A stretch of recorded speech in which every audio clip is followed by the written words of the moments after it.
Let's go to the other end of the spectrum now and talk about some specific foods you'd make sure people are including to be part of a healthy protocol to make sure they're living their best life. Good deal. So there's the whole list in Smarter Not Harder. And I just want to be clear, this isn't a diet book. Like this is here's the hacks that put on muscle or cardiovascular or mental wellness and brain function in very small amounts of time. So that's why you read Smarter Not Harder. But I do talk about a few foods that are just abundantly important. And one of them is animal protein.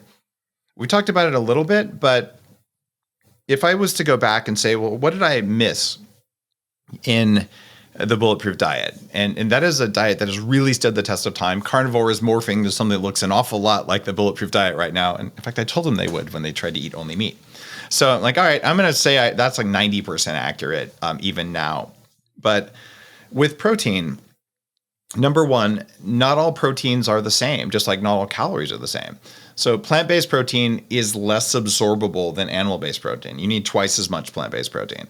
So if 30 grams of beef would have worked, you need 60 grams of brown rice, whatever, in order to be functionally equivalent because of what plants do to keep you from using it.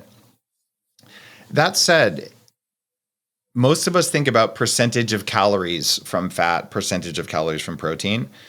Well, it turns out you need to have enough protein and then look at percentages. So you need somewhere between 30 and 50 grams of protein from animals in a meal.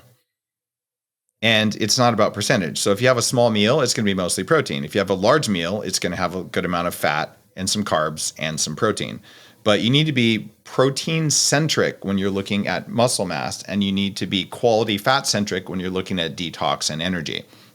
So I would say animal-based proteins, it's very important right now that we understand they absorb differently and they work better than plant-based proteins. And there's $1 billion probably being spent every month at this point from big companies trying to tell you that gluten, which is a plant-based protein, is functionally the same as a grass-fed steak. It is a lie. So I want people to understand eating red meat is one of the things that will keep you younger, make you stronger, and give you more energy in life. And it is actually ethical. It's good for the environment because those animals help to build soil. And you need this as a superfood. There is not a way around it that I've been able to find, and I have looked.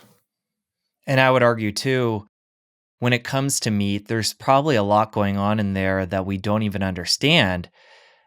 And we probably within our lifetimes won't even understand. Just like getting sunlight, you can take the isolated components of meat and try and give that to yourself in a supplement form, or you can take, vitamin D3 from the sun. But if you go back to the source of these things, they're way more complex than we're going to ever understand. And it's always better to go to the source. And we know we've evolved as omnivores. So there's probably a lot going on in the meat that, again, is helpful for us. So I'm agreeing with you. Yeah, there's something in there. And if you're listening to this and it's triggering for you, if you identify as someone who's constantly improving your health by being curious, it won't be triggering. And if you're someone who identifies as, I am a member of this tribe, I have been the raw vegan tribe, I've been you have to eat, paleo or keto or whatever, don't be tribal that way. Just I eat in a way that constantly evolves, that gives me the most energy, which means you have to try other things. And when you try the things we talked about on the show, you're probably going to feel very different. And then your identity can be, I'm someone who feels different and better every day, regardless of what works for me right now. And that might be a more functional approach to the rest of your life than saying, I can only eat this and I can never eat that. It doesn't work very well. Except for French fries, don't eat those. Unless they're tallow, right? There you go. There's always an exception. Good call. If you enjoyed that clip, press here for the full episode. I'll see you over there. Chicken's just bad from an ethical perspective, from the way it's raised, and from a health perspective. If you do these things, you will live longer and feel better and have less emotional reactivity because you're less stressed physiologically. And you need this.